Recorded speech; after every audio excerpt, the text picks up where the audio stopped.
99,999 जन्म हम काट कर आए और उन जन्मों को काटने के बाद फिर हमारा ये मनुष्य का जीवन मिला।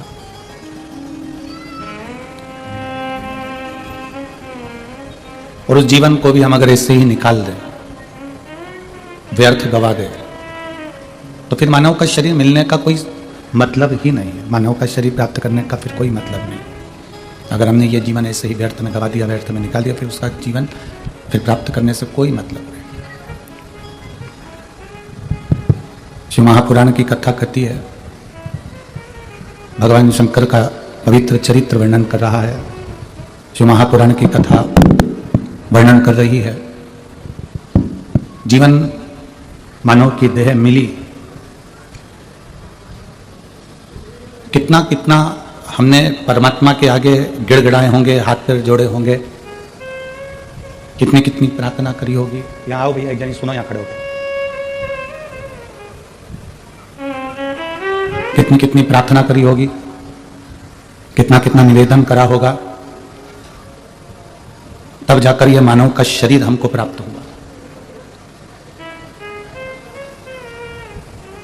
अब इतनी गिड़गिड़ाने पर, प्रार्थना करने पर यह मनुष्य का जो शरीर मिला, और वह शरीर भी ऐसे ही चले जाए, केवल निंदा में, बुराइयों में, अपशब्दों में, तानों में, आड़े तेरे शब्दों में, तो फिर उसका मतलब ही क्या? फिर उसका सार तत्व ही क्या? क्यों मिला है? 3.5 करोड़ रोम छिद्र ये मानव के शरीर को दिए, तो क्यों दिए? किस लिए? कभी आपने कल्पना करी कि कितना विचित्र शरीर भगवान ने बनाया, जो शरीर संसार में कोई नहीं बना सकता। रोबोट बना सकते हो, प्लास्टिक के पुतले बना सकते हो, फाइबर के पुतले बना सकते हो, सब शरीर बना सकते हो, पर मानव का शरीर बनाना बहुत कठिन है। कितना विचित्र शरीर है। खूब मेहनत करो, खूब मेहनत करी, मेहनत करी तो शरीर में से पसीना निकलना प्रारंभ हो गया। बोलो, निकला कि नहीं निकला? आप रोड पे से चलकर यहां तक आते हो, आप इतनी पैदल चलकर आते हो, तो आपके शरीर में से पसीना निकलता है कि नहीं निकलता? बोलो तो, जम के निकलता है ना। जब शरीर में से ये पसीना बाहर निकल रहा है, अब कोई से तुम पूछो कि ये पसीना कहाँ से निकल रहा है, तो कहेंगे जी हमारे जो ये 3.5 करोड़ रोम छिद्र हैं, इन 3.5 करोड़ रोम छिद्र में से ये पसीना बाहर निकल रहा है।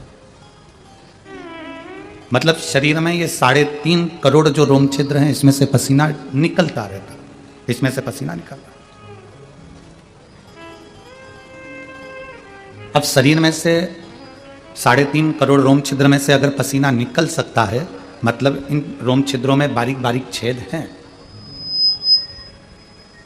बारीक बारीक छिद्र हैं, जो 3.5 करोड़ रोम छिद्र में से पसीना निकल रहा है।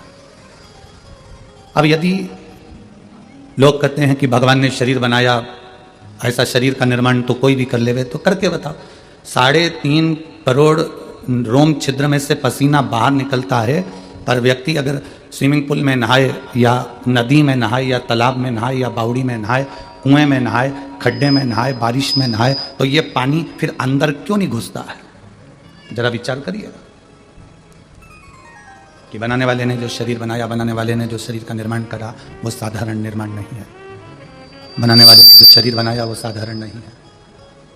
वो शरीर बनाने वाले ने बनाया जरूर है, पर वो साधारण नहीं है। पसीना निकल रहा है, पर उन रोम छिद्रों से पानी अंदर नहीं जा रहा।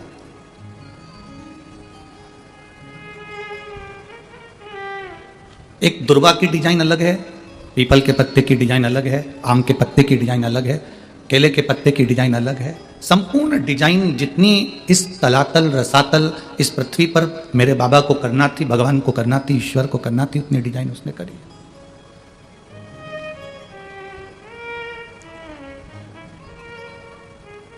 एक बार जिसको जन्म दे देता है, उसकी वैरायटी का, उसकी डिजाइन का दूसरा पैदा ही नहीं करता है।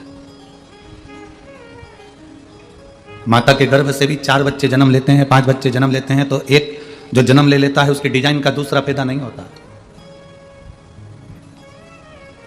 आप रंगोली बना बना कर थक जाओगे, आखिरी में तुम्हारी वही रंगोली वापिस आ जाएगी जो रंगोली तुमने पहले बनाई है, जिस रंगोली का निर्माण तुमने पहले करा है, वही रंगोली तुम्हारे सामने आ जाएगी। फिर वापिस तुम वही रंगोली बना लोगे, वापिस वही की वही रंगोली। कोई कपड़ा बनाया है, वो कपड़े की डिजाइन वापिस पलट कर आ जाएगी। कोई हार बनाया है, वो हार की डिजाइन, पुरानी डिजाइन वापिस नहीं आ जाएगी, नई वापिस पुरानी हो जाएगी। सब कुछ वही की वही होते चले जाता है, डिजाइनें वही की वही आती रहती है, कपड़ा वही की वही आता रहता है, श्रृंगार वही की वही आता रहता है। केवल एक परमात्मा जो डिजाइन बनाता है, उसके डिजाइन का तुम 100 साल पहले का भी निकाल कर देख लेना, आज तक वो डिजाइन का पैदा ही नहीं हुआ।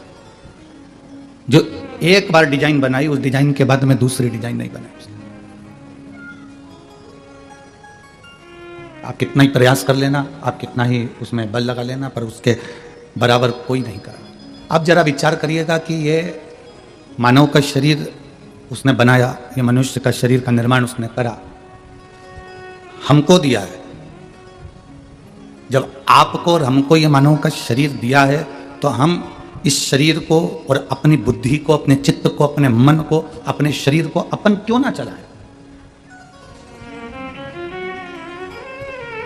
आप में से कितने लोग हैं पार्किंग में गाड़ी ने छोड़ा और छोड़ने के बाद तुम कथा के पंडाल तक किसी के कंधे पर आए या किसी की गोदी में बैठ कर आए? कोई बैठ कर आया? जम के तो बोलो। नहीं आए ना? काय से आए यहां तक? अपने, जम के बोलो, अपने पैरों से। जब अपने पैरों से हम मंजिल तक पहुंचते हैं, अपने पैरों से चलकर हम मंदिर तक पहुंचते हैं, अपने पैरों से चलकर हम बाजार तक पहुंचते हैं, अपने पैरों से चलकर हम गुरुद्वारे तक पहुंचते हैं, अपने पैरों से चलकर हम गुरु की चौखट तक पहुंचते हैं, अपने पैरों से चलकर हम तीर्थ तक पहुंचते हैं, तो फिर गैरों के कहने पर हम मंदिर जाना क्यों छोड़ देते हैं? किस लिए? अपने पैरों के बल पर हम मंदिर जा रहे हैं, अपने पैरों के बल पर हम तीर्थ जा रहे हैं, अपने पैरों के बल पर हम कथा में जा रहे हैं, अपने पैरों के बल पर हम सत्संग में, गुरुद्वारा, संगत में जा रहे हैं, तो फिर हम गैरों के कहने पर, कोई व्यक्ति ने कह दिया वहां मत जाओ, हम नहीं गए। किसी ने कह दिया ऐसा मत करो, हमने वैसा कर लिया। किसी ने कह दिया ये कपड़ा अच्छा नहीं लग रहा, हमने छोड़ दिया। किसी ने कह दिया तुझे ये हार अच्छा नहीं लग रहा, तुमने छोड़ दिया। किसी ने कह दिया तू रोज रोज मंदिर जाती है, अच्छा नहीं लग रहा, तो तुमने छोड़ दिया। गैरों के कहने पर हम परमात्मा का भजन क्यों छोड़े? गैरों के कहने पर हम सत्संग क्यों छोड़े? गैरों के कहने पर हम भगवान का स्मरण क्यों छोड़े? गैरों के कहने पर हम कीर्तन क्यों छोड़े? इसलिए क्या कारण है कि हम, कोई व्यक्ति कहता है और अपने भाई से बैर ले लेते हैं, कोई कहता है और हम अपने अन्य जनों से बैर ले लेते हैं? नहीं, अपने पैरों पर हमको चलना है तो अपना विल पावर, अपने हृदय को मजबूत रखना है, हमें दूसरे के बल पर नहीं चलना।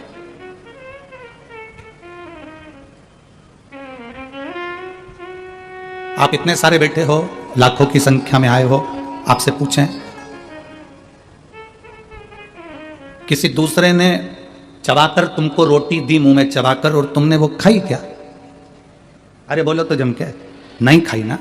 किसी ने मुंह में रोटी रख ली, कुरकुरा रख लिया, वेपर्स रख लिया, टॉफी रख ली और मुंह के अंदर चबाई खूब जोरदार, रोटी को, सब्जी को, भिंडी को, आलू को खूब चबाया और चबाकर तुमको दिया कि ले तू खा ले। तुमने खाया? नहीं खाया। क्या कहोगे? नहीं, हम नहीं खा सकते, ये बेकार है, झूठा है, छोड़ो इसको, हमें नहीं खाना। हम अपनी रोटी स्वयं चबाएं, हम अपनी रोटी स्वयं खाएं, हम अपने हाथ से जो रोटी खाएंगे और मुंह से चबाएंगे दांतों से, वो हमको सुख प्रदान करेगी, हमें आनंद की अनुभूति देगी, हमें उससे ईर्ष्या नहीं होगी, हमें उससे नफरत नहीं होगी।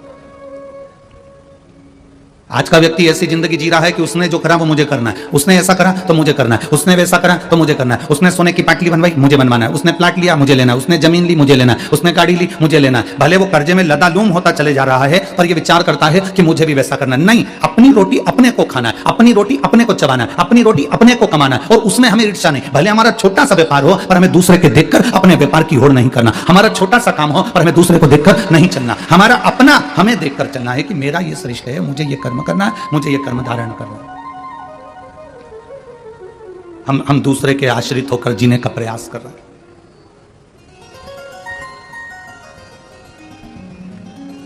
केवल एक रामचरितमानस में केवल एक बंदर ऐसा था, एक बानर ऐसा था जिसको राम जी, लंका से राम जी महाराज सारे बानरों को लेकर अयोध्या गए थे, बस केवल एक बानर ऐसा था जिसको राम जी लेकर नहीं गए थे।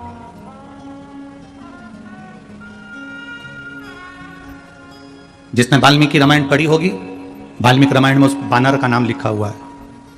केवल एक बानर ऐसा था जिसको राम जी लंका से अयोध्या नहीं लेकर गए, अवध नहीं लेकर गए। केवल एक बानर। जामंत को ले गए, विभीषण को ले गए, वहां जितने बानर थे, सुग्रीव, अंगद, हनुमान और जितने नल, नील और जितने जितने बानर थे, मेरे राम जी महाराज सबको अयोध्या लेकर गए थे। पर केवल एक बानर ऐसा था जिसको राम जी अयोध्या लेकर नहीं गए। वाल्मीकि रामायण में इसका वर्णन है। उस बानर का नाम था दुविध बानर। क्या नाम था उसका? दुविध। उस बानर का नाम था दुविध बानर। आपको उस बानर का नाम स्मरण में होना चाहिए कि सब लंका गए पर दुविध बानर को लंका नहीं लेकर गए। कारण क्या था? ऐसा दुविध बानर ने कर क्या दिया था कि राम जी उसको लंका लेकर नहीं गए? वो बानर करा क्या था? उस बानर ने हरकत क्या कर दी थी जो मेरे राम जी सारे बानरों को गले से लगाते हैं, सारे बानरों को हृदय से लगाते हैं, सारे बानरों को लेकर अवध तक जाते हैं, अयोध्या तक जाते हैं, पर दुविध बानर को लेकर लंका तक नहीं, लंका से अवध तक नहीं गए। कारण क्या है?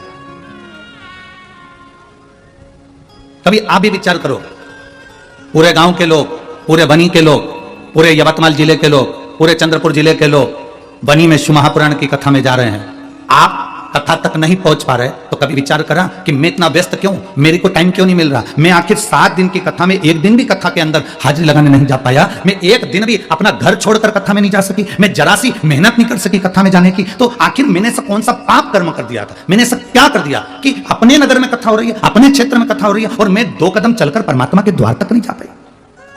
दुनिया के लोग हरिद्वार जाते हैं, दुनिया के लोग गंगा सागर जाते हैं, दुनिया के लोग प्रयाग जाते हैं, दुनिया के लोग प्रयागराज का त्रिवेणी का स्नान करने जाते हैं, दुनिया के लोग कैलाश का दर्शन करने, महादेव का दर्शन करने के लिए सोमनाथ केदारनाथ जाते हैं, और मेरा 12 ज्योतिर्लिंग स्वयं बनी में आ गया और मैं अपना घर छोड़कर नहीं जा सकी। आखिर मेरा पाप कर्म कौन सा है? मेरे अंदर वो कौन सा पाप कर्म समाहित हो गया कि मैं परमात्मा के दरवाजे तक नहीं जा सकी, मैं भगवान की चौखट तक नहीं जा सकी, मैं भगवान के दरवाजे तक नहीं जा सकी, मैं परमात्मा की चौखट तक नहीं पहुंच सके। मैं धन्यवाद दूंगा बनी के सभी कोयला व्यापारियों को और कोयले की खदान वालों को, जिन्होंने 7 दिन सुबह 6 बजे से रात्रि को 8 बजे तक कोयले की खदानों पे से कोयला भेजना पर रोक लगाकर उन्होंने कहा सब कथा सुनेंगे, सत्संग करेंगे। मैं धन्यवाद दूंगा।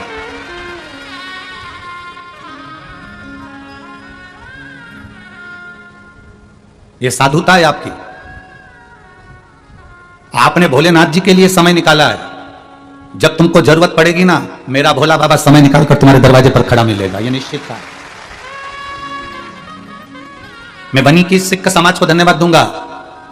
सिख समाज के भक्त सुबह से लेकर शाम तक यहां लाखों भक्त आते हैं और सबको चाय की व्यवस्था, बिस्कुट की व्यवस्था सिख समाज के लोग कर रहे हैं। उसके लिए साधु आता है आपको धन्यवाद।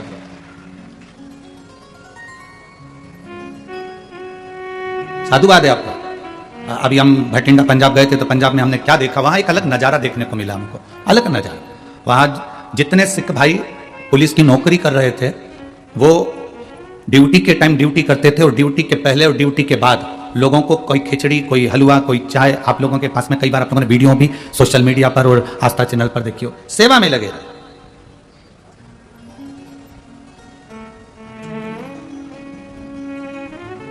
अगर प्रभु कृपा करे, कभी विचार करना, वो जो नहीं आए कथा में वो भी विचार करना कि हमारा पाप कौन सा था, और जो कथा में पहुंच गए, आप लोग इतनी संख्या में कथा में आए हो, कथा में आकर बैठे हो, आप भी विचार करना कि हमारे कौन से पुण्य प्रबल हो गए थे जो बनी में हम शिव महापुराण की कथा में पहुंच गए।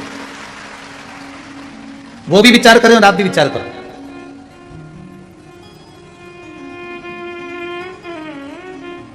एक महिला बैठी है यहां,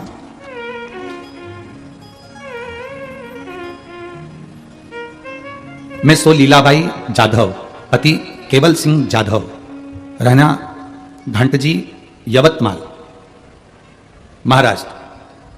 अब क्या नाम लिखा है इसमें आप लोग समझ गए होंगे, घंटजी यवतमाल, महाराष्ट्र। मेरा मोबाइल नंबर ये, कहीं बैठी हैं क्या? हाथ हिलाइएगा। बच्चा लाई है क्या साथ में? नहीं लाए।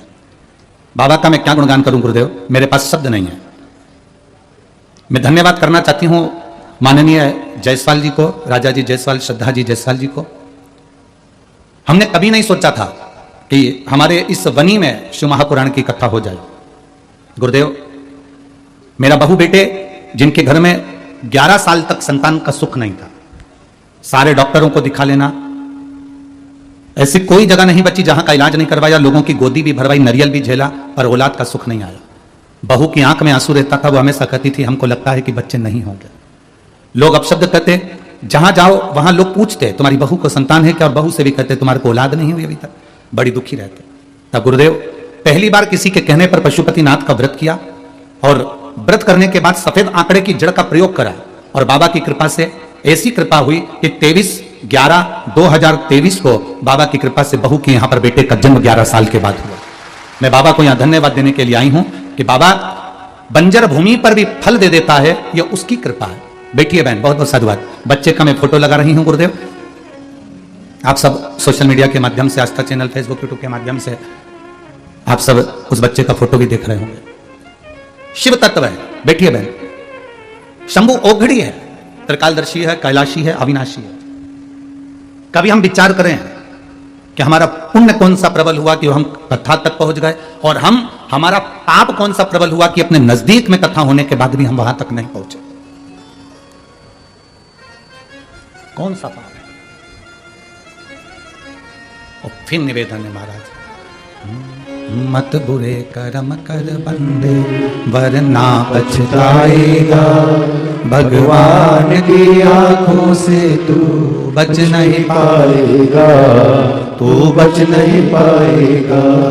अरे ओ अज्ञानी मत कर नादानी, अरे ओ अज्ञानी मत कर नादानी, तेरे कर्म का फल भी तू ही पाएगा, जैसा किया तूने तेरे आगे आएगा।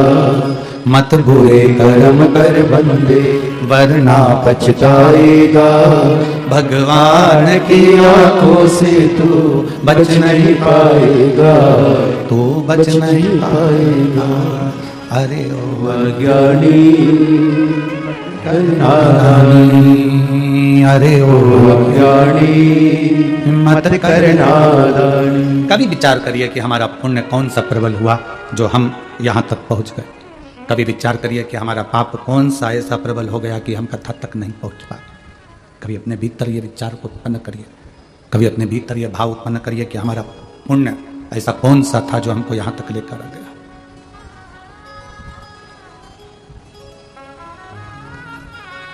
द्विध नामक का वो बानर, द्विध नामक का वो बंदर, राम जी सबको लेकर जा रहे हैं, सबको लेकर मेरे राम जी जा रहे हैं। बस केवल एक द्विध नाम का बानर ऐसा था जिसको लेकर नहीं गए, जिसको लेकर नहीं पहुंचे। केवल एक बानर है। अब वो द्विध विचार करे, अब वो द्विध के मन में यह भाव उत्पन्न हो, आखिर वो राम जी जब जामवंत को ले जा रहे हैं, अंगद को ले जा रहे हैं, नल नील को ले जा रहे हैं, सबको लेकर जा रहे हैं, तो फिर हनुमान को लेकर जा रहे हैं, तो द्विध को क्यों नहीं?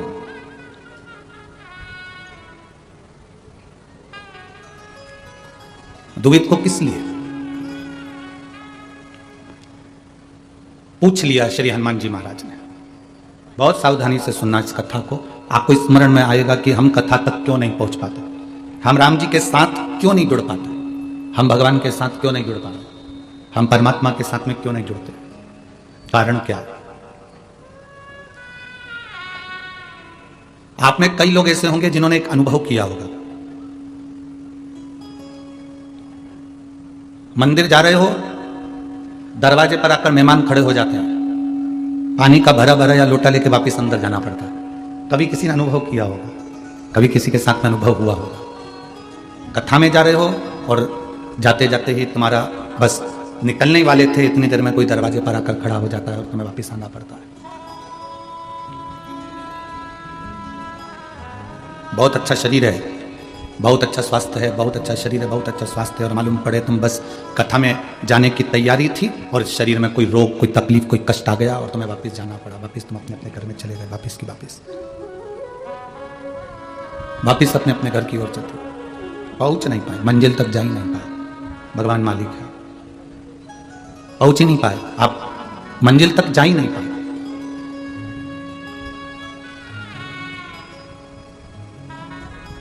क्यों? किस लिए? किस कारण? अभी विचार करा आपने? शिव महापुराण की कथा में भगवान शंकर माता पार्वती जी को नंदन वन में, काशी में एक बात कहे थे, जो काशी में नंदन वन में देवाधिदेव महादेव विराजमान है, नंदन वन काशी में बैठे हुए हैं, माता पार्वती जी के करीब में बैठे हैं, और थोड़ी देर बाद उन्होंने बात करने के बाद, चर्चा करने के बाद शंकर जी वहां से ओझल हो जाए। काशी में नंदन वन में विराजमान, काशी में बैठे। पार्वती जी ने पूछा, कौन से जन्म का पुण्य प्रबल होता है जो जीव आपके दरवाजे तक पहुंचता है? कौन से जन्म का पुण्य प्रबल होता है जो जीव आपके दरवाजे तक पहुंचता है? शिव महापुराण की कथा कहती है, भगवान देवाधिदेव महादेव माता पार्वती जी से कहते हैं, पार्वती जी मैं एक जन्म की बात नहीं करता, 84 लाख योनियां जो मानव के शरीर को मिली है, और उस मानव के शरीर में जीव जन्म लेने के बाद शिवालय के दरवाजे पर, चौखट पर, उसके आसपास एक जन्म नहीं 71 जन्म भ्रमण करता है, तब जाकर मनुष्य शंकर के शिवालय तक मनुष्य देह धारण कर पहुंच पाता है। एक जन्म की बात नहीं है, यहां पर 71 जन्म निकल गए। 84 लाख योनियों में से 71 योनियां, 71 जन्म ऐसे होते हैं जिन 71 जन्म में हम शिव के करीब में रहते हैं, भगवान के नजदीक रहते हैं, भगवान के करीब में।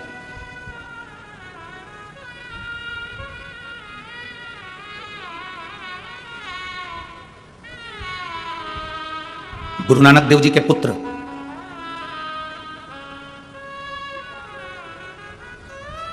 गुरु नानक देव जी के बेटे ने भी एक बार गुरु नानक देव जी से कहा था, सत्संग में मन लगना और नहीं लगना, इन दोनों में अंतर क्या है? अगर मान लो जीव सत्संग में गया, उसने संगत करी और संगत में बैठा और उसका मन नहीं लगा, तो संगत का, सत्संग का कोई प्रभाव पड़ेगा कि नहीं पड़ेगा? गुरु नानक देव जी के सुपुत्र पूछ रहे हैं, उनके बेटे पूछ रहे हैं, उनके पुत्र पूछ रहे हैं कि संगत में जाकर बैठ गए और मन नहीं लग रहा, चित्त नहीं लग रहा, तो संगत में बैठे कि नहीं बैठे, सत्संग में बैठे कि नहीं बैठे, प्रवचन में बैठे कि नहीं बैठे, कथा में बैठे कि नहीं बैठे? एक बड़ी सुंदर बात कही है गुरु नानक देव जी, कहते हैं गंगा के घाट पर पहुंच गए, गंगा का स्नान नहीं किया, कोई बात नहीं, गंगा के घाट तक तो पहुंच गए, और गंगा के घाट की रेत तुम्हारे शरीर से लग गई तो भी तुम्हारा कल्याण निश्चित ही है। गुरु नानक देव जी ने अपने सुपुत्र से कहा कि तुम कहते हो संगत में जाकर बैठ गए, सत्संग में जाकर बैठ गए, कथा में जाकर बैठ गए, मन नहीं लगा, तो फल मिलेगा कि नहीं मिलेगा? तो गुरु नानक देव जी ने कहा कि एक मटके को, एक हंडे को, एक घड़े को नल के नीचे सीधा लगा दो, चाहे उल्टा लगा दो। सीधा लगाओगे तो उसमें पानी भरा जाएगा, और उल्टा लगाओगे तो वो घड़ा भले पानी नहीं भराएगा पर ठंडा तो बना ही रहेगा। सत्संग में जाने वाला व्यक्ति ठंडा तो बना ही रहता, संगत में बैठने वाला व्यक्ति ठंडा तो बना ही रहता, भले उसमें कुछ भराए ना भराए, उसमें कुछ जाए ना जाए, वो कुछ ग्रहण करे ना करे, पर अगर जब तक वो कथा में बैठा है, जब तक वो सत्संग में बैठा है, संगत में बैठा है, तब तक वो ठंडा। तुम खुद अंदाजा लगा कर देखो, 1 बजे से 4 बजे तक कथा होती है, 1 बजे से 4 बजे के भीतर तुम अगर अपने घर पर होते तो कितना झूठ बोल रहे होते? बोलो ईमानदारी की बोलो, मोबाइल पे। 1 बजे से 4 बजे के भीतर तुम घर पे क्या कर रहे होते? बर्तन मांज के, रोटी खा के सो रहे। ठीक है, तुम अपना अपना अंदाजा लगा कर देखो जरा सा। हो अब 1 बजे से 4 बजे तक के बीच में बच्चे लोग भी आ रहे हैं, पति भी आ रहे हैं, रोटी भी बना रहे हैं, काम भी कर रहे हैं, सारा काम तुम्हारा 1 से 4 के बीच में चलता कि नहीं चलता? बोलो, जम के बोलो जरा। उस बीच में तुम कितना झूठ भी बोल लेते, उस बीच में तुम किसी से झगड़ा भी कर लेते, उस बीच में तुम सास बहू की आपस में तकरार भी हो जाती, उस बीच में तुम पति पत्नी का भी झगड़ा हो जाता, उस बीच में तुम बच्चों को भी ठोक देते, उस बीच में तुम कुछ आड़ा टेढ़ा बोल देते, उस बीच में तुम गाली भी बक देते, उस बीच में तुम आड़ा टेढ़ा कह भी देते। अब तुम 1 बजे से 4 बजे के भीतर की बात कही, अब तुम 1 घंटे पहले, 2 घंटे पहले निकले और 2 घंटे बाद अपने घर पर पहुंचे, तो 3 घंटे की तो कथा इधर, और 3 2 5, 5 और 2 ये 7 घंटे का अंदाजा लगाकर देखना, तुम जब कथा के लिए निकले हो तब से तुम कथा का स्मरण कर रहे हो। मैं जाऊंगी, आगे बैठूंगी, पास में रास्ता मिल जाएगा, वहां पहुंच जाऊंगी, और साथ में पानी की बोतल रख ली है और टॉफियां रख ली है, और मन में आया थोड़ी सी टॉफी ज्यादा रह जा रही हूँ, सब आसपास वाली को बांट दूंगी, थोड़े से पानी की बोतल ज्यादा रख ली, सबको बांट दूंगी। मतलब तुम धर्म ही धर्म सोच रहे हो, तुम पुण्य पुण्य सोच रहे हो, अच्छा ही अच्छा सोच रहे हो, और अच्छा सोचते सोचते तुम आ गए, अच्छा सोचते सोचते तुमने कथा सुनना चालू कर दी, अच्छा सोचते सोचते तुम वापिस अपने अपने घर को चल दिया। अब पुण्य ही पुण्य तुम्हारे भीतर चल रहा है। अब इस बीच में ना तुमने निंदा करी, इस बीच में ना तुमने चुगली करी, इस बीच में ना तुमने गाली दी, इस बीच में ना तुमने अपशब्द करा। अब भले तुमने कथा सुनी नहीं सुनी, कथा तुम्हारे अंदर भराई नहीं भराई, पर कथा में जाकर बैठ गए तो कम से कम उतनी देर ठंडे तो बने रहे, मटके जैसे शीतल तो बने रहे।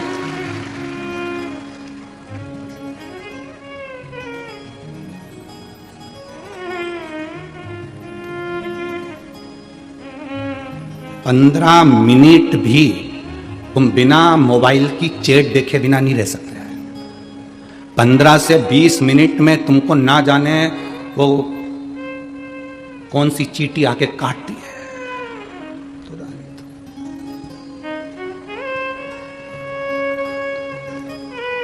हर 15 से 20 मिनट में तुम मोबाइल देखते हो, हर 15 से 20 मिनट में तुम अपना मोबाइल उठा ही लेते हो। किसका कॉल आया, किसका मिस कॉल आया, किसका व्हाट्सएप पे मैसेज आया, कौन सा इंस्टाग्राम पर क्या डाला, फेसबुक यूट्यूब पर क्या हुआ, सब देखा गया ना। हर 15 से 20 मिनट में तुम्हें मोबाइल पर देखते हो और तुम जवाब भी देते हो। अब ईमानदारी से बोलो, दुनिया के लोग कहते हैं कि गंगा के घाट पे जाके तप करो, साधना करो। हम कहते हैं तुम यहाँ बैठी हो और बिना मोबाइल के, बिना चैट देखे बैठी हो, इससे बड़ा तप साधना क्या हो सकता है? ये बड़ी तप साधना क्या होगी? लोग हमको लिख के भेजते हैं, गुरुजी आप अपनी कथा में कभी किसी को व्रत करने का नहीं बोलते, व्रत करने का बोला करो। आप अपनी कथा में साधना करने का नहीं बोलते, साधना करने का बोला करो। आप आपकी कथा में तप करने का नहीं बोलते, तप करने का बोला करो। हम उनसे कहते हैं इससे बढ़कर तप को क्या होगा? हम तो कहते हैं कि व्रत से भी बड़ा व्रत है अगर तुम कथा में 3 घंटे मोबाइल बंद करके बैठे हो, इससे बड़ा व्रत दुनिया में कोई नहीं हो सकता। नहीं तो कई कई तो कथा में भी